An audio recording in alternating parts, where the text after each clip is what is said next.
2014 பிப்ரவரி மாதம் 18ஆம் தேதி ஞாயிற்றுக்கிழமை. வழக்கம் போல் ஆடு மாடுகளை மேய்ப்பதற்கு நந்தினி போகிறாள். அப்படி போனவள் மாலை வேளை குமாரி மகளுக்காக காத்துக் கொண்டிருந்தாள். ஆனால் நந்தினி வீடு திரும்பவில்லை. மாலை வேளை இரவாக மாறியது. அப்பவும் வரவில்லை. குமாரிக்கு பதட்டம் அதிகமானது. அக்கம் பக்கத்தில் விசாரிக்க தொடங்கினாள். யாருக்கும் தெரியாது என்று கூறிவிட்டனர். ஒரு கட்டத்தில் பயங்கரமாக அழுது புலம்ப ஆரம்பித்தாள். அதை பார்த்த உறவினர்கள் நந்தினியை தேட காட்டுப்பகுதிக்கு சென்றனர். அவள் தோழி மற்றும் வகுப்பு ஆசிரியர்கள் அனைவரிடமும் விசாரிக்க தொடங்கினார்கள். அவர்களுக்கு எதுவும் தெரியாது என்று கூறிவிட்டனர். அவள் ஒரு பெண் பிள்ளை என்பதால் காதல் அந்த மாதிரி விஷயத்தில் மாட்டியிருப்பாள் என்று பேச ஆரம்பித்தாங்க. மகளை நினைத்து குமாரிக்கு தூக்கம் வரவில்லை. அவ எங்க போனா, என்ன ஆச்சு என்று ஒரு பதட்டத்திலேயே இருந்தாள். விடியல் காலை 6 மணி. நந்தினியோட படிக்கிற பையன் கத்திக்கொண்டே ஊருக்குள் ஓடி வந்தான். ஊர் மக்கள் எல்லோரும் பதறி போய் என்ன ஆச்சுன்னு விசாரிக்க ஆரம்பிச்சாங்க. அங்கன்னு அவனால பேச முடியல. அவன் சொன்ன இடத்திற்கு எல்லோரும் ஓடி போனாங்க. குமாரியும் அங்கே பதறி போய் ஓடினாள். அங்கே போனதும் எல்லோருக்கும் ஒரு அதிர்ச்சியான சம்பவம் காத்து கொண்டிருந்துச்சு. ஒரு சின்ன மலை குண்டுக்கு கீழ் நந்தினியோட சேர்த்து இன்னொரு பெண்ணும் அங்கே கொடூரமான முறையில் பயங்கரமா கழுத்து பகுதியில் தாக்கப்பட்டு கீழே கிடந்தாங்க. குமாரிக்கு அந்த நிலையில் நந்தினியை பார்க்க முடியல. கதறி அழுக ஆரம்பிச்சா. உறவினர்களுக்கும் கிராமத்து வாசிகளுக்கும் ஒன்றும் புரியவில்லை. என்ன நடந்திருக்கும்? 2 பெண்களையும் இந்த மாதிரி யார் பண்ணியிருப்பா? ஒருவேளை வயசுக்கு வந்த பொண்ணுங்கிறதுனால நரபலி கொடுத்திருப்பாங்களோ, இல்லை 2 பேரையும் எடுத்து கொலை பண்ணிருப்பாங்களோ என்று ஊர் மக்கள் இடையே கேள்விகள் எழத் தொடங்கியது. இதை இப்படியே விட்டுவிடக்கூடாது. போலீஸ்ல கம்ப்ளைண்ட் பண்ணிடலாம்னு முடிவு செஞ்சாங்க.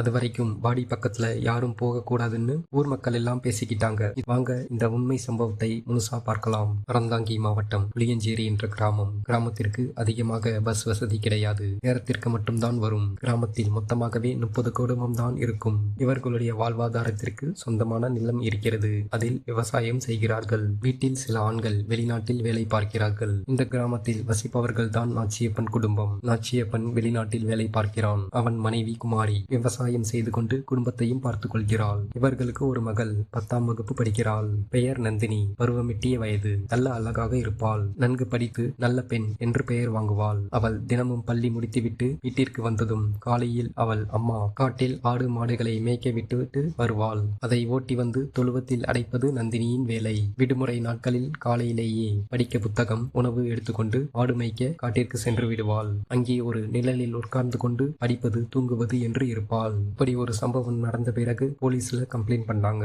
இன்ஸ்பெக்டர் கதிர் மற்றும் 2 கான்ஸ்டபிள் வந்து பாடியை பார்த்ததும் அதிர்ந்து போயிட்டாங்க. ஒரு பக்கம் மீடியா எல்லாம் போட்டோ எடுத்து கொண்டிருந்தாங்க.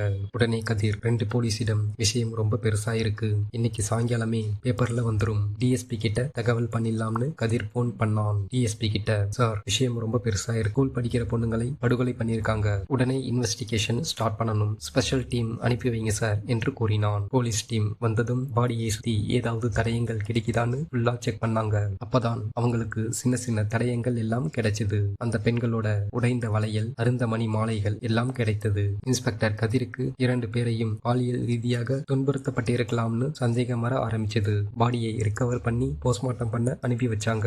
அந்த நேரத்துல கதிர் ஒரு அடர்ந்த செடி ஓரமா பார்க்கிறான். அங்க ஒரு செப்பல் மட்டும் செடியில் சிக்கி கொண்டு இருக்கு. அந்த செப்பல் சமீபத்தில் தான் அங்க தூக்கி எறியப்பட்டிருக்குன்னு கண்டுபிடிக்கிறான். போலீஸ் டீமை கூப்பிட்டு இந்த செப்பலை வெளியே எடுக்கிறாங்க. அதை பார்த்ததும் அது வயதானவர்கள் போடுற செப்பல்னு தெரிய வருது. உடனே அவங்க அந்த செப்பலை தனியா ஒரு கேரி பைக்குள்ள போட்டு வைக்கிறாங்க.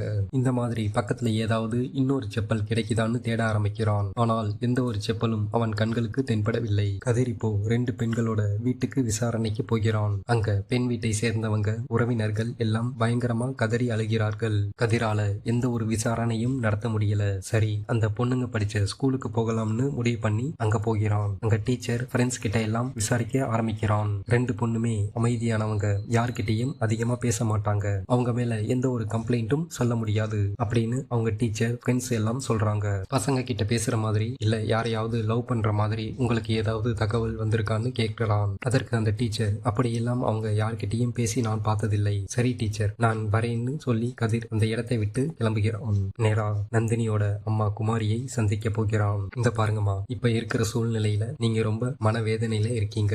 வேற வழி இல்ல. நீங்க சொன்னாதான் எங்களோட சைட்ல இருந்து விசாரணைய ஆரம்பிக்க சௌரியமா இருக்கும். நான் கேட்கறதுக்கு கொஞ்சம் பதில் சொல்லுங்க. உங்க பொண்ணு வீட்டை விட்டு எப்ப போனாங்க? வேறு ஏதாவது அவங்க கிட்ட மாற்றம் தெரிஞ்சுதா என்று கதிர் கேட்க, அப்படியெல்லாம் எந்த ஒரு மாற்றமும் தெரியல சார். தினமும் ஸ்கூலுக்கு போயிட்டு வந்து சாயங்காலம் ஆடு மாடுகளை எல்லாம் ஓட்டி வந்து தொழுவத்தில கட்டுவா. ஞாயிற்றுக்கிழமை போயிட்டானா காலையிலேயே காட்டுக்கு போயிடுவா. அதே மாதிரிதான் நேத்தியும் போனா. ஏதாவது பையன் வந்து டார்ச்சர் பண்றான்னு சொல்லியிருக்காங்களா? அப்படியெல்லாம் எதுவும் சொன்னதில்லை. ஆனா அவங்க அப்பா வெளிநாட்டிலிருந்து ட்ரெஸ், போன் எல்லாம் வாங்கி கொடுத்தாரு. கொஞ்ச நாளாகவே போன் மட்டும்தான் பார்த்துக்கிட்டே இருந்தா. நானும் எதுவும் சொல்லல. அந்த போனுக்கு கால் ஏதாவது வருமான்னு கதிர் கேட்க, யாரும் போன் எல்லாம் பண்ண மாட்டாங்க என்று குமாரி கூறினாள். அந்த போன் நம்பரை சொல்லுங்க. குமாரி நம்பரை கூறினாள். உடனே கதிர் அந்த போனிற்கு அழைத்தான். போன் சுவிட்ச் ஆஃப் என்று மெசேஜ் வந்தது. உடனே சைபர் கிரைமிற்கு அழைத்து இந்த நம்பரை கடைசியாக எங்கு சுவிட்ச் ஆஃப் ஆக செய்யப்பட்டுள்ளது என்று பார்க்கும்படி சொன்னான். என்னதான் நந்தினியோட அம்மா கிட்ட ஸ்டேட்மெண்ட் வாங்கினாலும் அந்த ஒத்த செருப்பு அவனோட மனதை ஊத்தி கொண்டே இருந்துச்சு. அதே மாதிரியான இன்னொரு செருப்பு தெருவில இல்ல குப்பை தொட்டியில எங்கேயாவது இருக்கான்னு தேட ஆரம்பிச்சான்.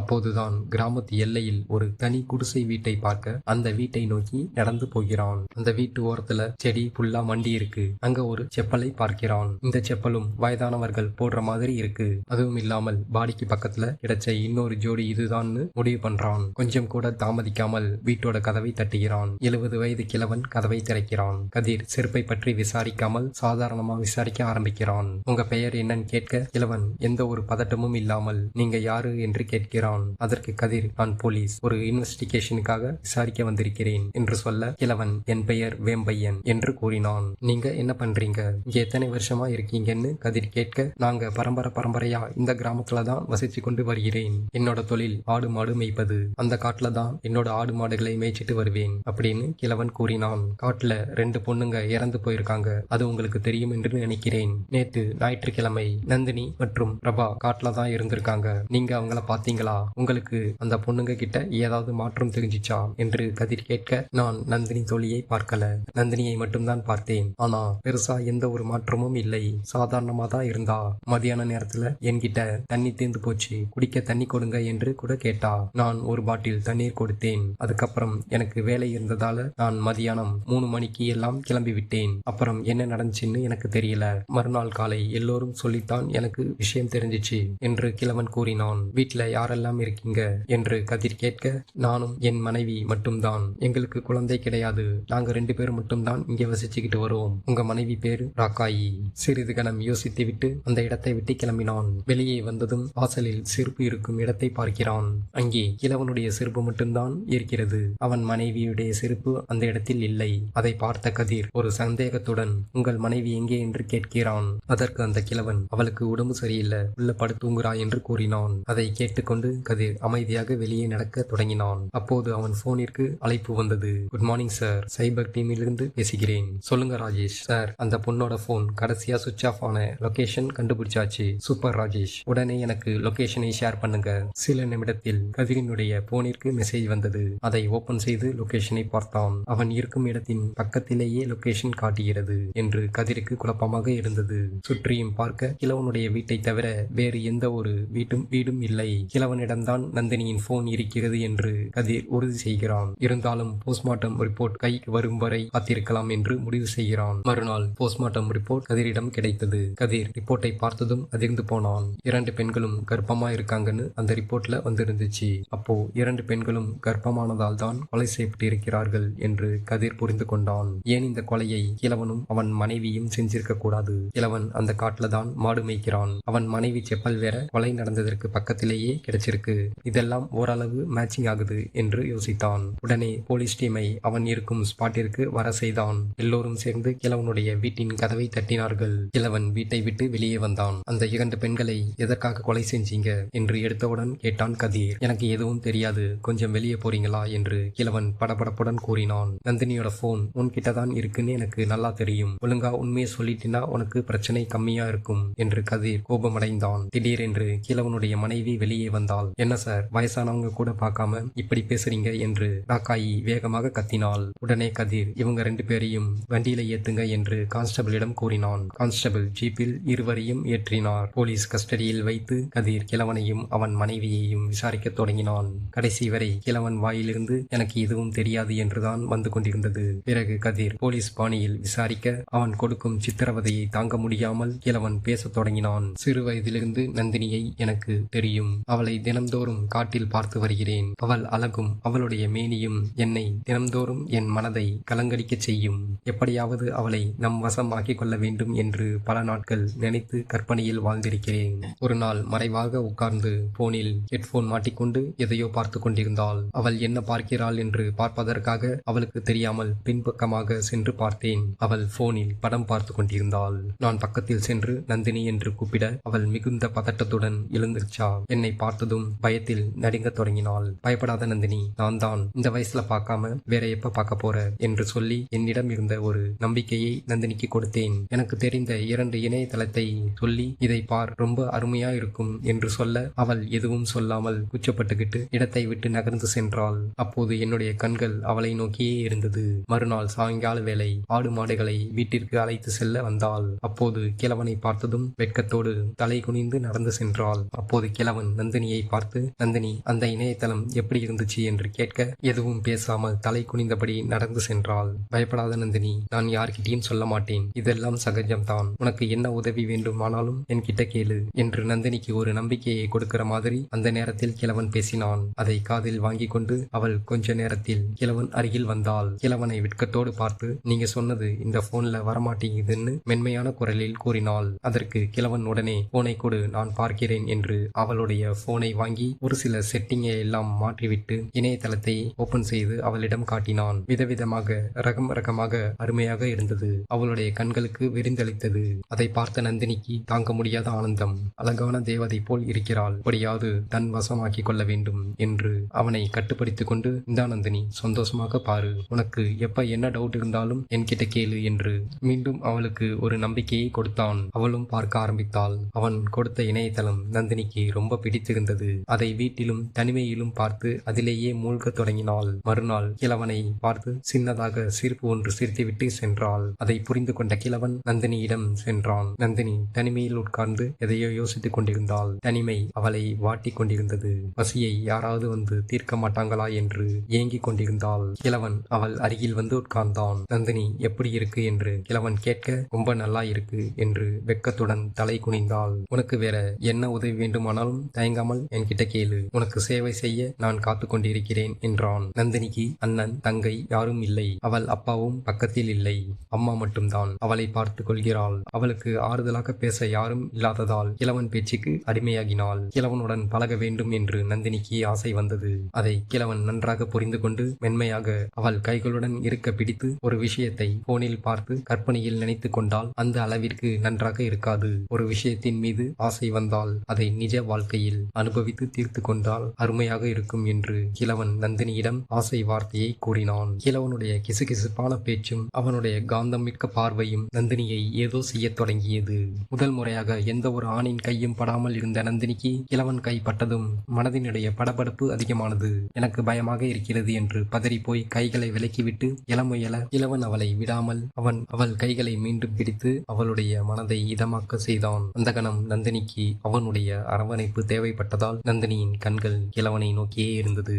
அதை புரிந்து கொண்ட கிழவன் அன்று அவனுடைய தேவைகளை பூர்த்தி செய்து கொண்டான். இப்படியே நாட்கள் கடந்தது. ஒரு நாள் நந்தினியின் தோழி பிரபா நந்தினியின் போனை சாதாரணமாக பார்க்க கிழவனும் அவளும் தனிமையில் எடுத்த போட்டோவை பார்த்து அதிர்ந்து போனாள். அப்போது நந்தினியிடம் சென்று எல்லோரிடமும் சொல்லிவிடுவேன் என்று பிரபா நந்தினியை மிரட்டத் தொடங்கினாள். நந்தினிக்கு என்ன செய்வது என்று தெரியாமல் கிழவனிடம் பிரபா மிரட்டுவதாக கூறினாள். நீ இங்கே கூட்டிக்கிட்டு வா, நான் அவளிடம் பேசி புரிய வைக்கிறேன் என்று கிழவன் கூறினான். சரி என்று சொல்லிவிட்டு நந்தினியும் பிரபாவை அழைத்து வந்தாள். கிழவன் பிரபாவை பார்த்த பார்வை அவளுக்கு ஒருவித பயத்தை கொடுத்தது. அந்த கணம் கிழவன் நந்தினியிடம், நீ இங்கே இரு, பிரபாவிடம் கொஞ்சம் பேசிவிட்டு வருகிறேன் என்று தனியாக அழைத்து சென்றான். அங்கே கிழவனுடைய வார்த்தை, அவன் பேசிய பேச்சு, அவன் பார்க்கின்ற பார்வை அனைத்தும் பிரபாவை சிலுக்க செய்தது. அந்த கணம் நந்தினி அருகில் வந்தால் விளையாடலாமா என்று கேட்க பிரபாவையும் கூட சேர்த்துக்கலாம் என்று நந்தினி சொல்ல பிரபா வெட்கத்தில் தலை குனிந்தாள். பல முறை விளையாண்டார்கள். இப்படியே நாட்கள் கடந்தது.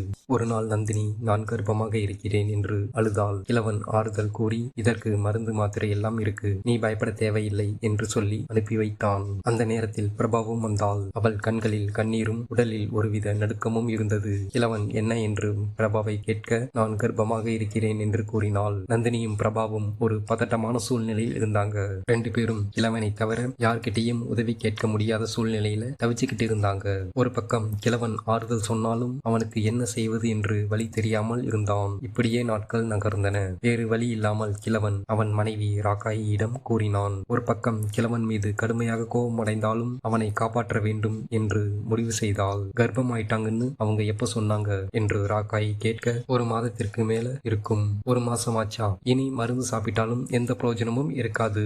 எனக்கு என்ன செய்வதென்று தெரியவில்லை என்று கிழவன் தடுமாறினான். அந்த நேரத்தில் ராக்காயிக்கு எந்த ஒரு பயமும் இல்லை. சரி, 2 பேரையும் யாருக்கும் தெரியாம பார்த்து மருந்து வாங்கிட்டேன். ஞாயிற்றுக்கிழமை மதியானம் 2 மணி போல காட்டுக்கு வர சொல்லு. அங்க வச்சு கதையை முடிச்சிடலாம் என்று ராக்காயி கூற கிழவன் பதறினான். என்ன சொல்ற ராக்காயி? நீ சொல்றதெல்லாம் பார்த்தா எனக்கு பயமா இருக்கு. வேற வழி இல்ல. வெளியில தெரிஞ்சாலும் நீ மாட்டிப்ப. உனக்கு பிரச்சனை தான் வரும். இதை தவிர வேறு வழி இல்லை என்று ராக்காயி தெளிவாக இருந்தாள். நான் சொன்னதை மட்டும் செய் என்று கிழவனை பார்த்து கூறினாள். நந்தினியும் பிரபாவும் ஞாயிற்றுக்கிழமை வந்தார்கள். அவர்கள் கிழவனிடம் மருந்தை கேட்க, அப்போது கிழவன் அவசரப்படாதீங்க என்று சொல்லி 2 பேரையும் மார்போடு அணைத்துக் கொண்டான். அவனுடைய 2 கைகளும் 2 பேர் கழுத்து பகுதியில் பிடித்திருந்ததால் அங்கும் இங்குமாய் நகர முடியாதவாறு பிடித்துக் கொண்டான். பின்பக்கமாக ராக்காயி வந்து இருவரின் மீது பயங்கரமாக தாக்கினாள். கிழவன் பிடியிலிருந்து தப்பிக்க முடியாமல் 2 பேரும் தவித்துக் கொண்டிருந்த நேரத்தில் கையில் அணிந்திருந்த வளையல்கள், மணி மாலைகள் எல்லாம் உடைந்தும் அருந்தும் கீழே விழுந்தது. அதே இடத்தில் இருவரும் கீழே விழுந்தார்கள். அவசரமாக 2 பேரையும் ஒரு பெரிய பாறாங்கல்லின் பக்கத்தில் இழுத்து போட்டு வேகமாக வீடு திரும்பினார்கள். வீட்டிற்கு வந்ததும் கிழவன் ராக்காயியை பார்த்து, உன்னுடைய செப்பல் எங்கே என்று கேட்க ராக்காயி பதறினாள். கிழவன் வேகமாக சம்பவ இடத்திற்கு சென்றான். அங்கே அவனால் ஒரு செருப்பை மட்டும் எடுக்க முடிந்தது. மற்றொன்றை அவனால் கண்டுபிடிக்க முடியவில்லை. இதுதான் நடந்தது என்று கிழவன் முடித்தான். கதிர் கிழவனிடம் எந்த ஒரு கேள்வியும் மீண்டும் கேட்கவில்லை. உடனே FIR ஃபைல் பண்ணி சார்ஜ் ஷீட் தயார் செய்து மறுநாள் கோர்ட்டில் ஆஜர்படுத்தினான். கிழவன் கொடுத்த வாக்குமூலத்தை வைத்து எந்த ஒரு ஒத்திவைப்பும் இல்லாமல் இருவருக்கும் ஆயுள் தண்டனை கிடைத்தது. இது வெறும் கதை அல்ல, நிஜ வாழ்க்கையில் நடந்த சம்பவம். இதை பார்த்து நீங்களும் ஒரு விழிப்புணர்வோடு இருக்க வேண்டும் என்பதற்காக ஒரு கதை போல் உருவாக்கி உங்களுக்காக தந்திருக்கிறேன். இது பொழுதுபோக்கிற்காக மட்டும் அல்ல. இப்போ இருக்கின்ற இளைய தலைமுறை பெண்களுக்கும் ஆண்களுக்கும் எல்லோருடைய வீட்டிலும் பெண் பிள்ளைகள் இருக்கிறார்கள். இப்போ எல்லோருக்குமே போன், இன்டர்நெட், சாட்டிங் சகஜமா போச்சு. சின்ன வயசு பிள்ளைகள் எல்லாம் போன்லேயே பழக ஆரம்பிச்சிடுறாங்க. எது நல்லது கெட்டதுன்னு தெரியாத வயது. போனை பார்த்து ரொம்ப ஈஸியா ஒரு பழக்கத்திற்கு அடிக்ட் ஆயிடுறாங்க. என்னதான் உங்க பிள்ளைங்களுக்கு அவங்க ஆசைப்பட்டதை வாங்கி கொடுத்தாலும் ஒரு கண் அவர்கள் மீது கண்டிப்பாக இருக்க வேண்டும். பெற்றோர்கள் தான் பிள்ளைகளுக்கு நல்லது கெட்டது அனைத்தும் சொல்லிக் கொடுக்க வேண்டும். பெற்றோர்கள் பார்த்து கொள்வது போல் மற்றவர்களோ உறவினர்களோ பார்த்து கொள்ள மாட்டார்கள். மீண்டும் இது போன்ற சம்பவங்கள் எங்கும் நடக்காதவாறு விழிப்புணர்வோடு இருப்போம். நன்றி, வணக்கம்.